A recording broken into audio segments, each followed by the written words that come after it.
Welcome back to Where's Lara Now? And you can't even guess where I'm at. I didn't even think I would be here.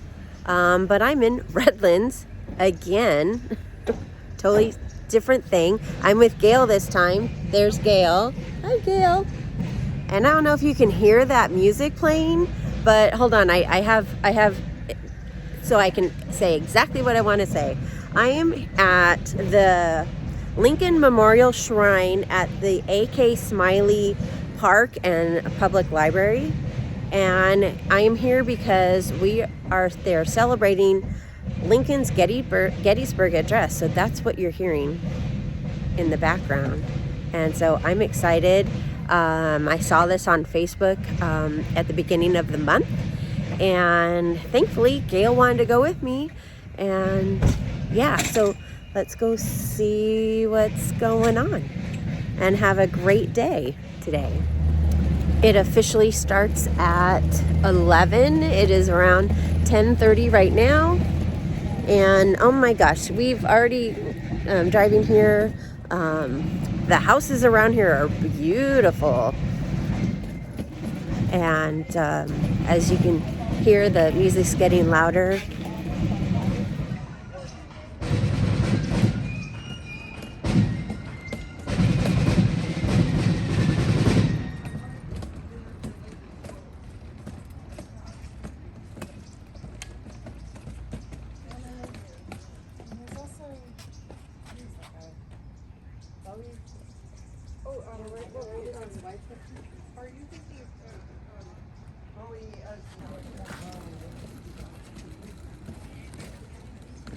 So out here they have a Lincoln Memorial, and I don't know if it's going to be open today for this event because the hours don't coincide as with the time that this is happening. But if it's not open, I would definitely like to come and visit.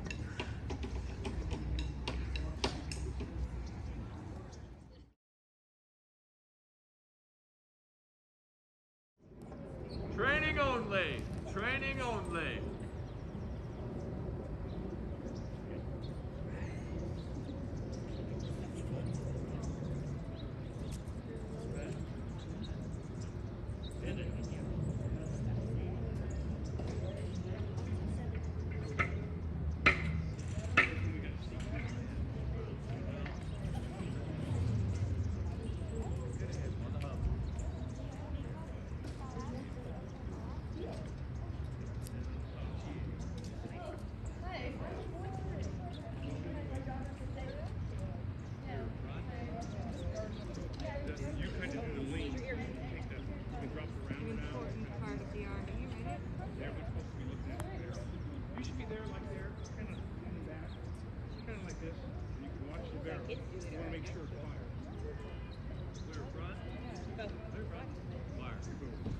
Boom!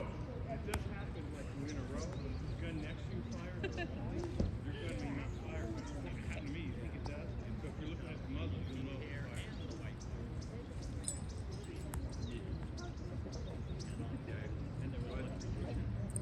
Good. We just fired. Okay, I'm hitting the brakes again, man. Oh, you're pressing it? Yeah. Who's going to give the building?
Good morning, everyone.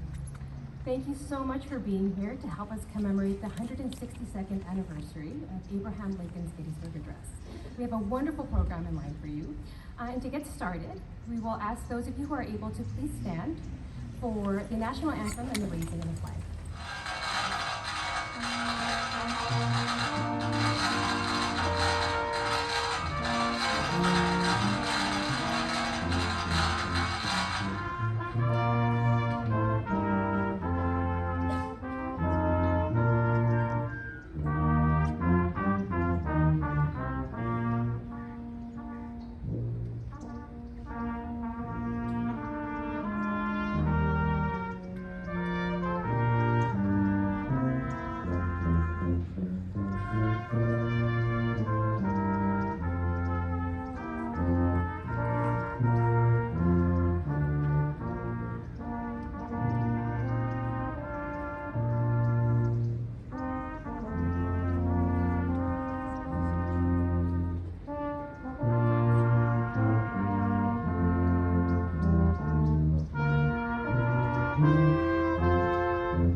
Thank you. You can have a seat.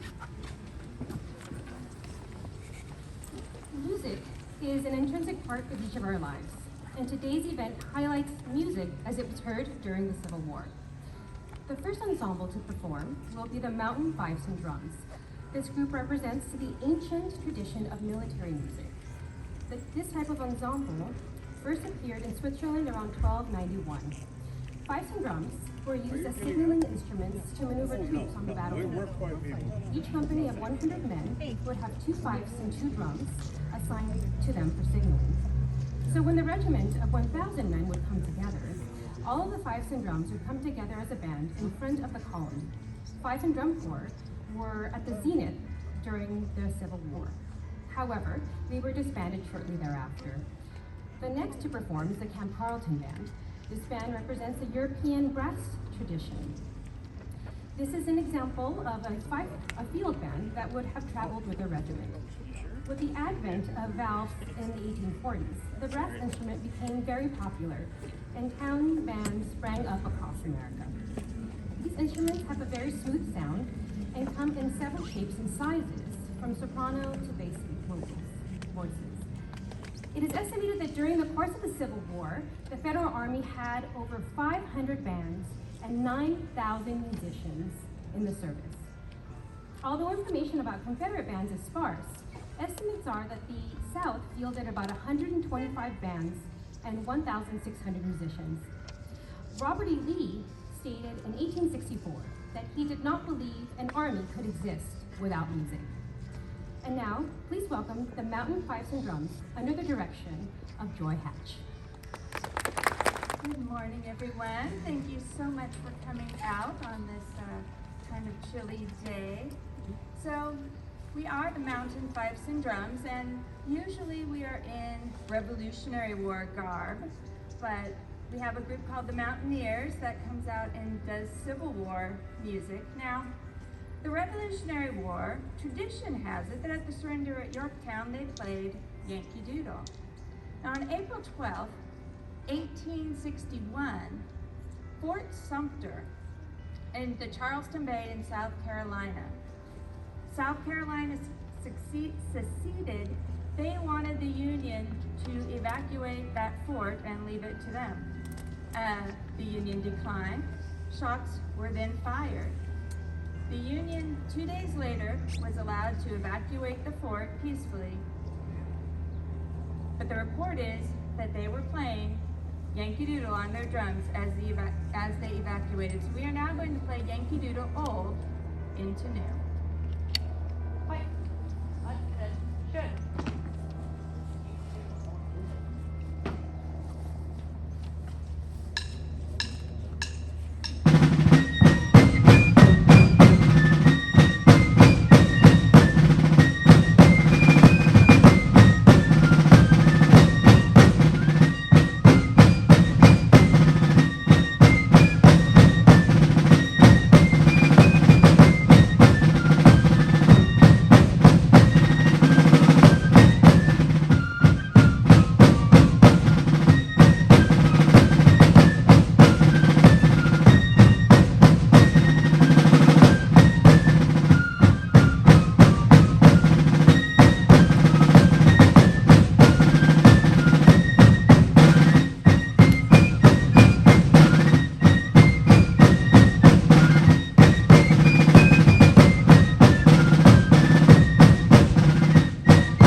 have over here. We had folk musicians and we had field music. The fifes and drums were the field music of the military, and they were used for such things as morale and communicating orders, as well as battlefield orders, and on the march and ceremonial parades as well. Right now, I want to have them play for you one call called Musician's Call. Now, as is pointed out, each of these companies had one fifer, one drummer. When all the companies came together, then they would have a fife and drum corps, usually with 10 fifers, 10 drummers, and they would take a fifer and a drummer to be the duty musicians for the day, doing about 50 calls throughout the day. So the first one I'm going to have them demonstrate is a drum call called Drummer's Call, which would have called the musicians.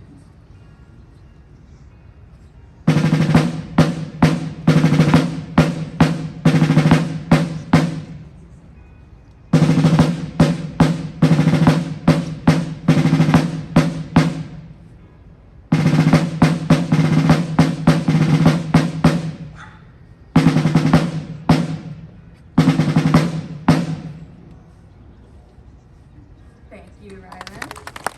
Now I'll have one fifer and one drummer demonstrate the assembly, which would have called the soldiers to assemble.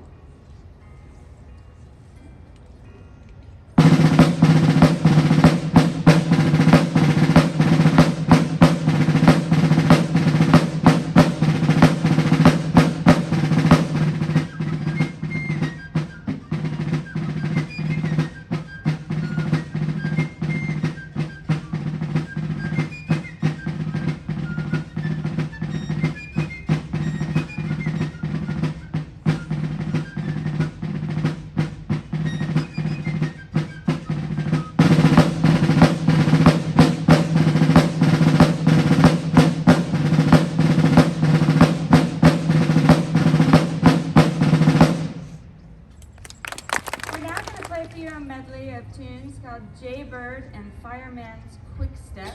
Fireman's Quick Step has a yelling part that we need all of you to participate in, so I'm going to tell you where to yell. If you've been here before, you'll know that we all need to yell, fire, fire, fire!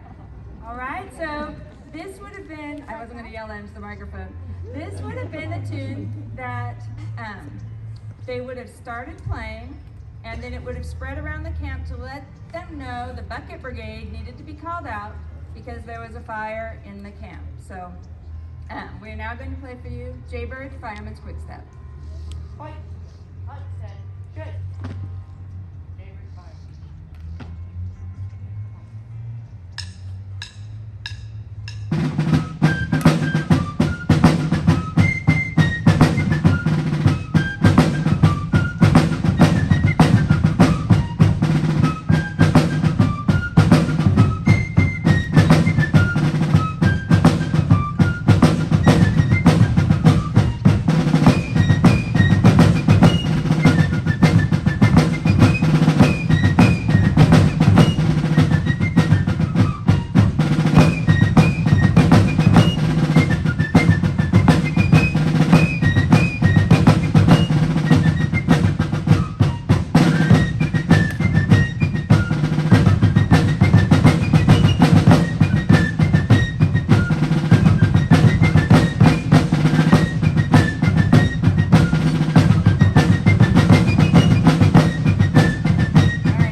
The music could also inspire either fear or bravery, and we're going to play a medley of tunes now that I think you'll feel that stirring that the music can bring.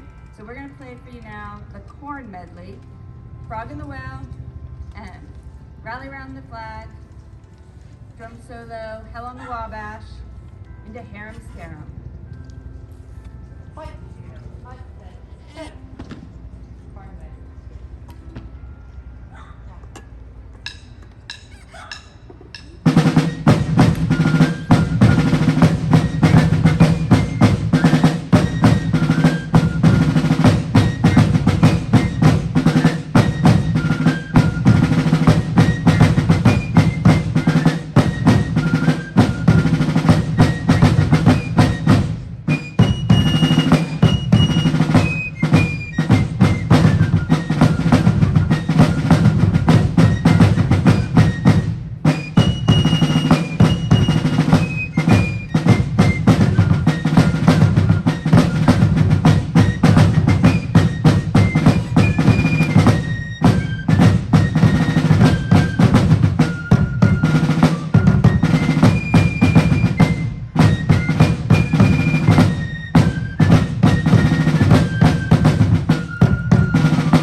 something new this year. So I read about an event that took place in December of 1862. The Union and the Confederates were camped on either side of the Rappahannock River near Fredericksburg in Virginia. And on that day, a battle of the bands took place. So the music that they played was recorded, and we are going to try to give our interpretation of this battle of the bands. So we're going to start with our bandsmen playing Dixie. They are going to play the part of Confederates today, even though they're Union. They will be playing Dixie, to which we will answer back with John Brown's Body, better known today as Battle Hymn of the Republic, which they will answer back the Bonnie Blue Flag, and we will answer back with the Star Spangled Banner. So let's give this a shot.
We're not going to pick a winner. We're all winners in this because we all get to hear the music. So for our final song, we are going to play Grandfather's Clock, which was a tune that was popular during the 1800s. Fight. Okay.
Wasn't that wonderful? What a great job. Great job as always.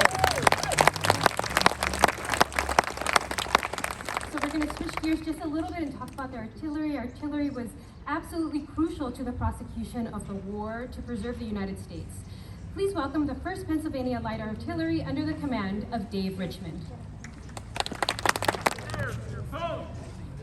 If you want to get it against the building or That's off the sidewalk, and we're going to be firing right where you guys are at. Yeah. Captain, what about the chairs? You know what? I think these guys are okay here. It's a reduced load, but it's going to be it's going to make some noise. You guys want to cover your ears? Probably want to right. Let's see if you can hold your back. It's still going to sound like a loud shotgun going off. You guys can cover your ears.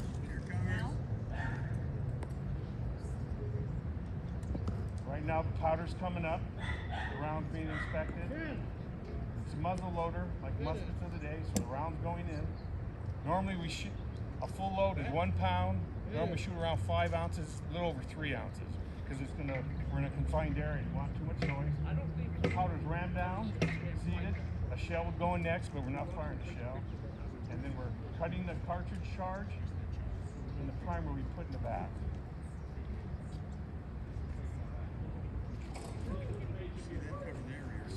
So yeah, you guys can cover your ears.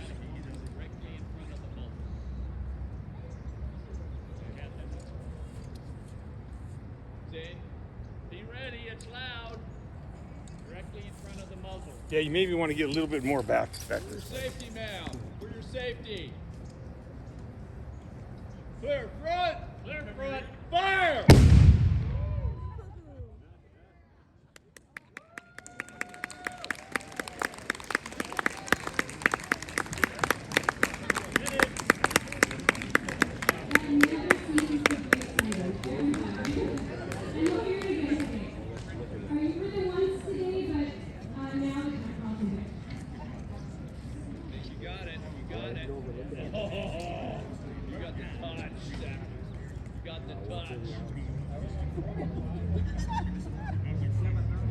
July 1st, 2nd, and 3rd in 1863.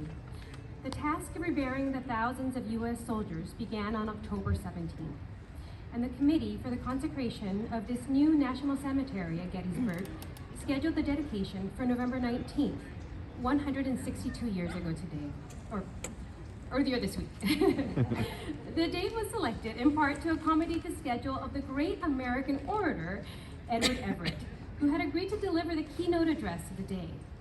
Later, the committee invited President Lincoln, writing, "It is desired that after the oration, you as chief executive of the nation formally set apart these grounds to the sacred use by a few appropriate remarks."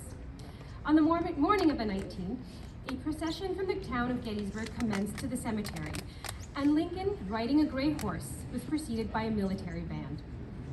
The day was cold but clear, and thousands gathered to pay tribute to the fallen. Edward Everett's speech lasted 2 hours. A hymn was performed after Everett's remark, followed by Lincoln's address. Accounts of the speech vary widely, but today we know Lincoln's Gettysburg Address as the most famous speech made by a president in the history of our nation. Everett himself praised the president, for his eloquent and concise speech, saying, "I should be glad if I could flatter myself that I came as near to the central idea of the occasion in 2 hours as you did in 2 minutes." In your programs, we reprinted the address from one of the earliest written accounts from the Lincoln Shrines collections, and you'll notice that the reporter indicated where the audience applauded. To add to today's historical authenticity, we invite you to participate by applauding along. Ladies and gentlemen, boys and girls, please welcome the 16th President of the United States, President Abraham Lincoln.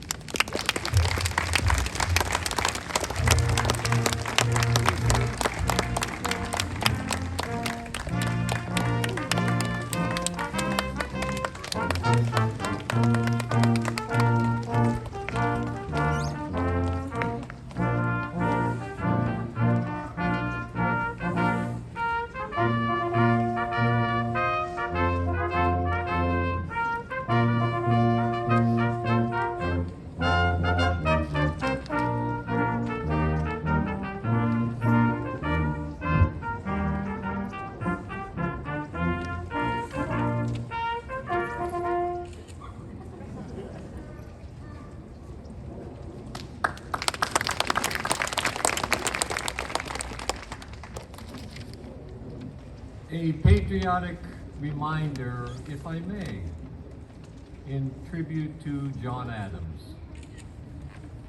I would like to offer up in praise that is due to all the men and women, officers and soldiers who fought in the cause of independence and liberty for this great country from the beginning. And to the founding fathers who wrote and signed our Declaration of Independence. It should be celebrated with pomp and ceremony, parades and shows, bells, bonfires, and illuminations from one end of this continent to the other, in this time forward, forevermore. God bless the United States of America.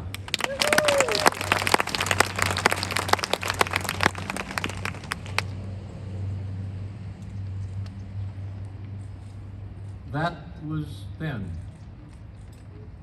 This is now.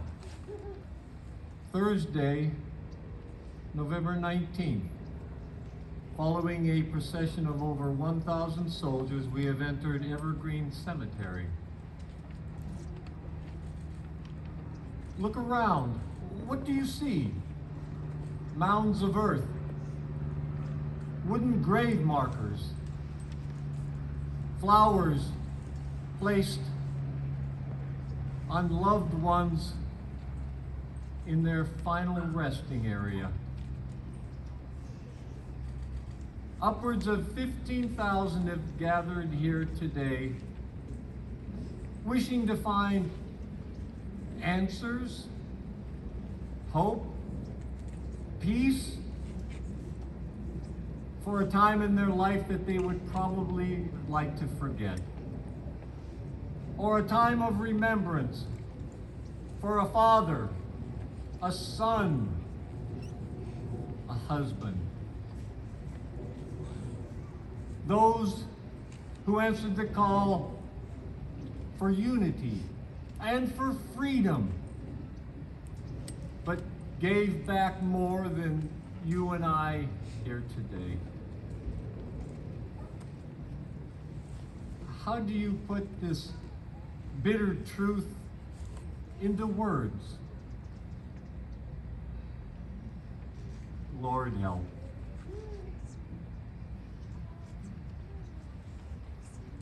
What words do you do? What letters do you write? What address do you say?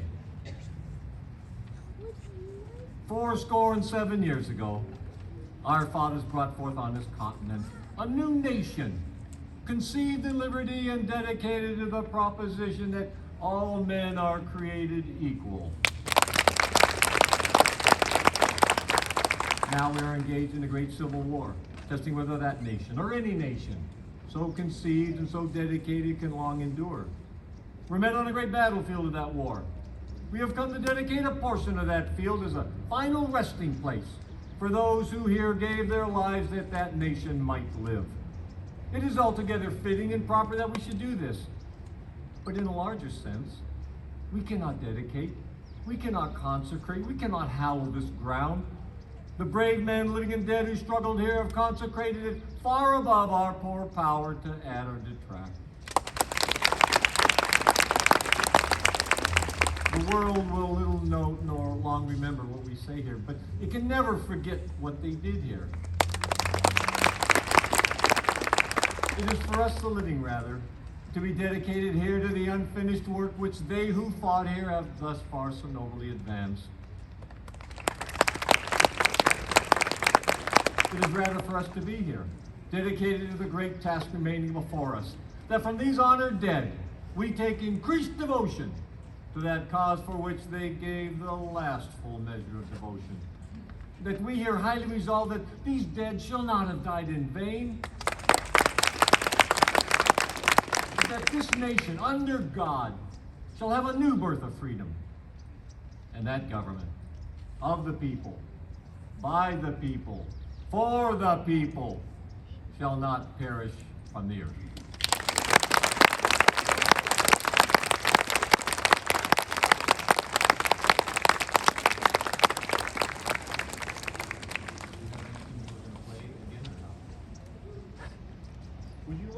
another song again. Bandmaster. Oh.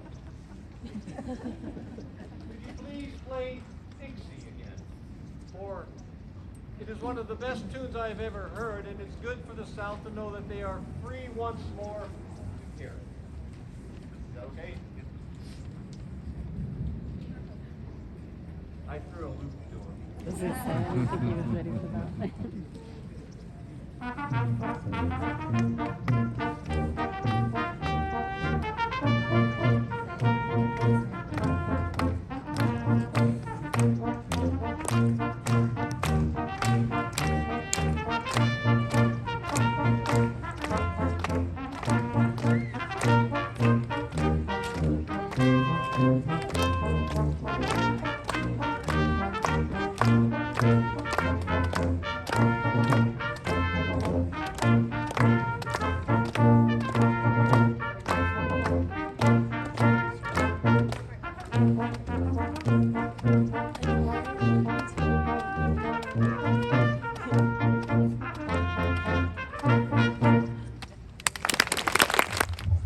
A little bit shorter than the president is. So. Okay, one more time. We'll give you the 1st Pennsylvania Light Artillery.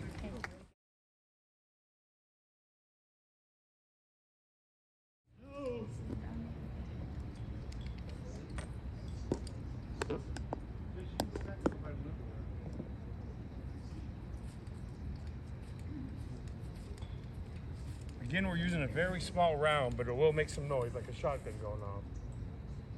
And the round is coming up. The corporal inspects the round. We're firing a very small round. Powder's inserted.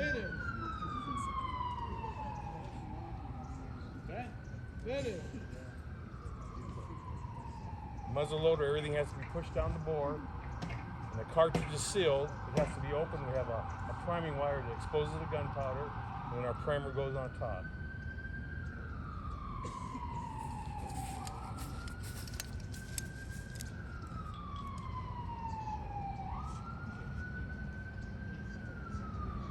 You cover your ears. Cover up. Clear front. Left front. Fire.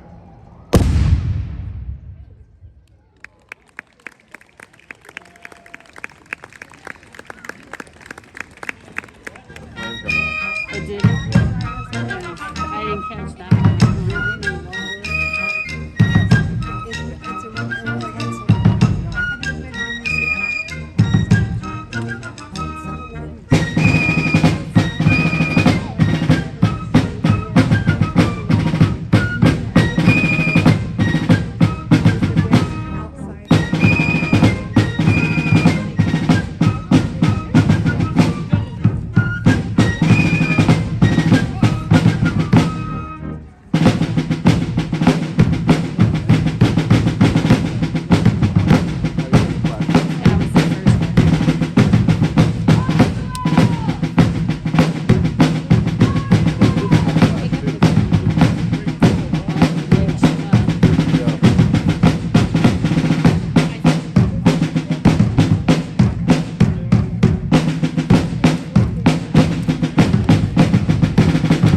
anniversary of Abraham Lincoln's Gettysburg Address. We hope to see you all for our Lincoln season in February.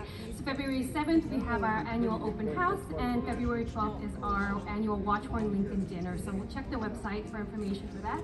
We hope you all have a wonderful holiday season. And one more time for fun, the 1st Pennsylvania Light Artillery. Dude!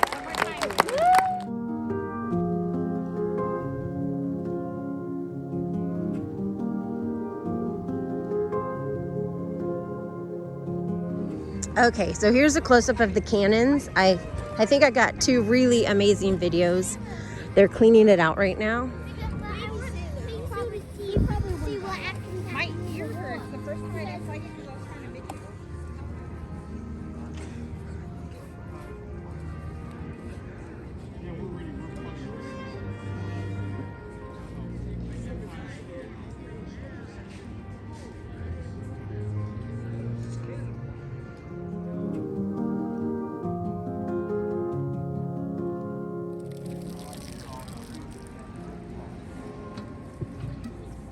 Okay, and then you take the sponge and make sure you stand back. There she blows. Yeah. No one needs to vent, right? No need to vent. Yeah, so we just clean the vent that way and the tube.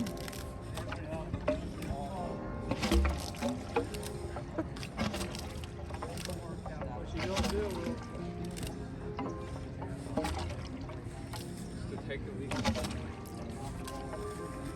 okay, that's good. I think so.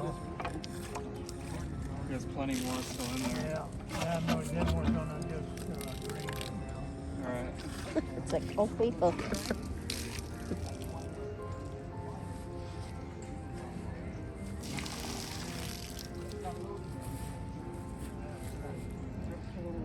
It's all gotta come out someday. Right?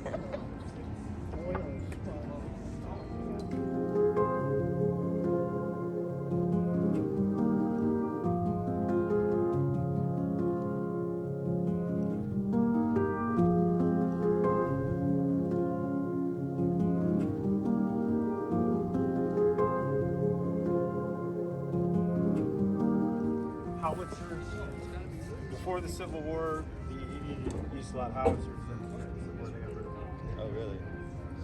They're all direct fire weapons. Uh-huh. Howitzers have been fire hard gold. Oh, I see. These are all line of sight.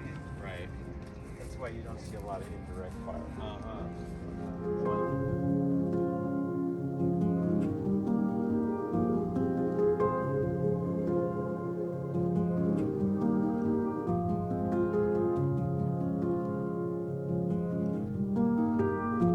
We're gonna go inside. Hi. Oh, wow.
cufflinks owned by the president.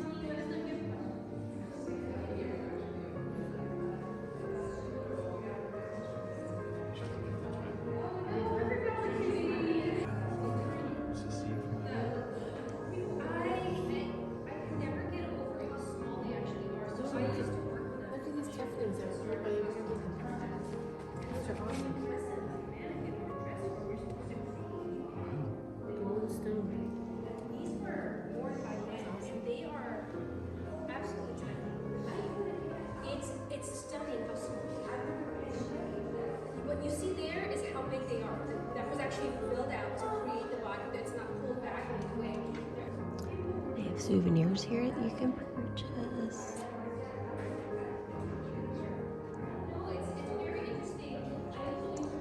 Books. Cool.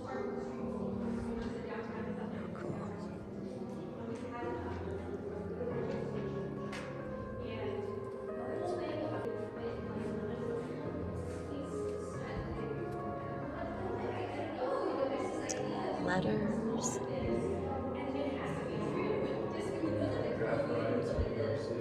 This is very neat. If you can come, just come to Redlands. The history here is incredible.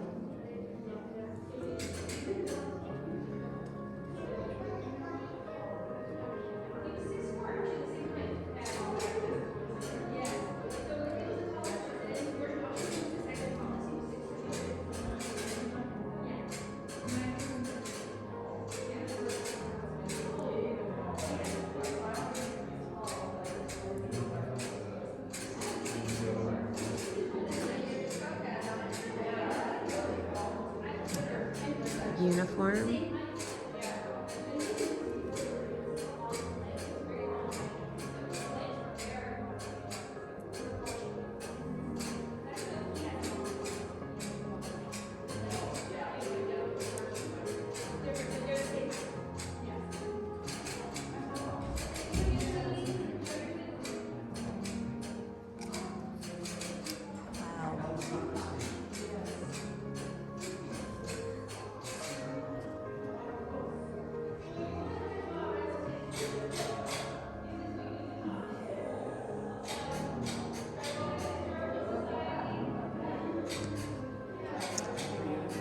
Look at those. Oh, that would hurt. Bayonet. Cannonballs. Look at this beautiful coat here. There we go.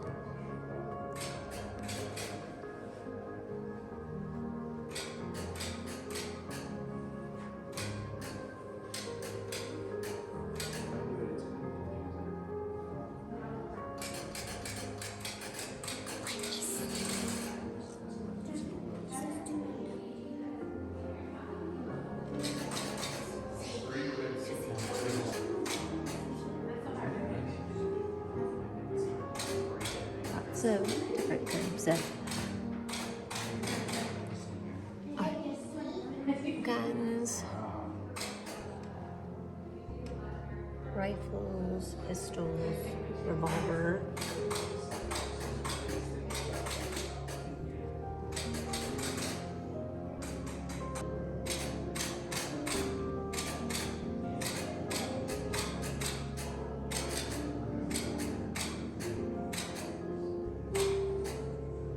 This is talking about how they did the amputations.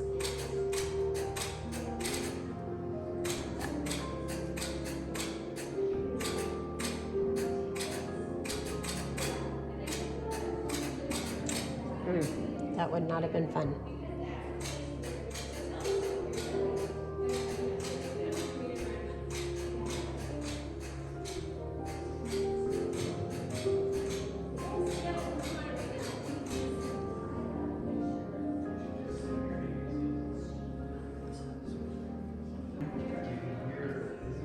Alrighty, there is the Watchorn Lincoln Memorial Association, incorporated in 1930. So when we walked in, the original part of the building was built at that point, and then later, years later, they added the 2 points on the end.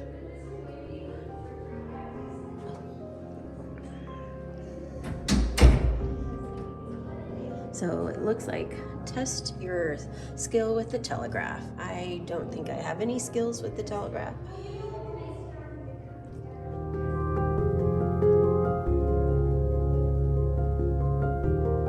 All right, so if I were to do my name and spelling it, it would sound like this.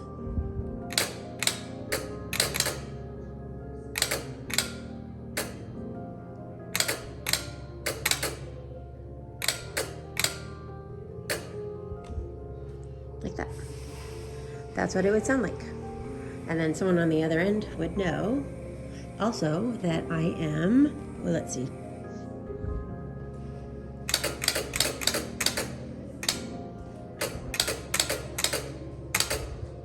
$56. That's it.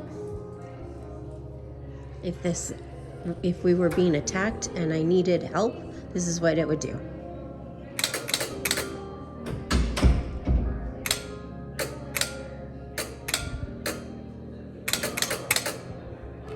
That's SOS. How fascinating. And then like they made up this whole code, crazy, and people know it. I am amazed. I'm just utterly amazed. We're gonna go to the other side.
So this is a border badge from Charleston, South Carolina. Enslaved people made up the majority of the population in the South Carolina. In 1860, the state required an annual tax from slaveholders who rented their property to others. The amount was directly proportional to the enslaved person's skill level, so that the higher the skill, the higher the tax.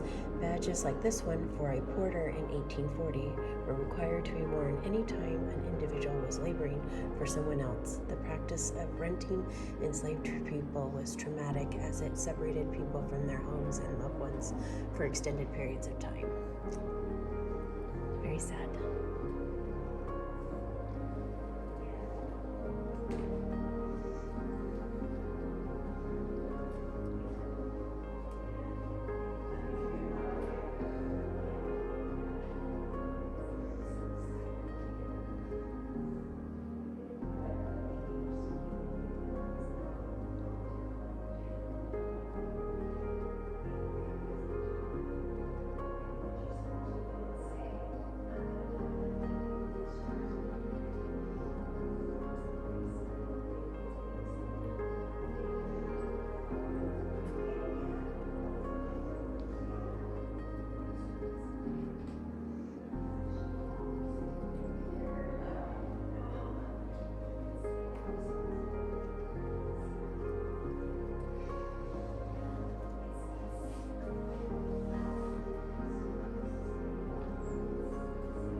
Well, I hope you had a great time. Gail and I did. It was quite fascinating going into the main part of the building, and then the two wings on the right and left were added. So the wings were added in the late 1990s. Gail is thinking 1998. I'm going to put information on about the Lincoln Memorial Shrine in all of the descriptions. Behind me is their library. Like, wow. But Redlands is as old as Orange. It was incorporated in 1888. So it's been around for a very long time. But yeah, please like this video, subscribe to my channel, and remember, adventure is always out there.